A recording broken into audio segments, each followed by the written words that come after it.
தமிழ்நாடு அரசு ஊழியர்கள் இன்று முதல் காலவரையற்ற வேலைநிறுத்த போராட்டத்தை தொடங்கியுள்ளனர். அவர்களது 6 கோரிக்கைகள் குறித்து தற்போது விரிவாக பார்க்கலாம். ஊதியக்குழு பரிந்துரைகளை அரசு ஊழியர்களின் கருத்தொற்றுமை அடிப்படையில் செயல்படுத்த வேண்டும் என்பது அரசு ஊழியர் சங்கத்தின் முக்கிய கோரிக்கையாக உள்ளது. புதிய ஓய்வூதிய திட்ட முறையை கைவிட்டுவிட்டு பழைய ஓய்வூதிய முறைக்கு திரும்ப வேண்டும் என அரசு ஊழியர்கள் வலியுறுத்துகின்றனர். புதிய ஊதிய மாற்றம் செய்யப்படும் வரை 20% இடைக்கால நிவாரணம் வழங்க வேண்டும் என்பது மற்றொரு முக்கிய கோரிக்கை.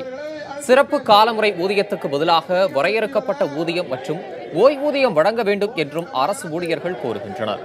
தொகுப்பூதியம், மதிப்பூதியம் முறையிலான பணி நியமனங்களை ரத்து செய்துவிட்டு காலமுறை ஊதிய அடிப்படையில் பணி நியமனம் இருக்க வேண்டும் என்றும் கோரிக்கை வைக்கப்படுகிறது. சாலை பணியாளர்களின் 41 மாத பணி நீக்க காலத்தை பணிக்காலமாக அறிவிக்க வேண்டும் என்ற கோரிக்கையும் அரசின் முன் வைக்கப்பட்டுள்ளது.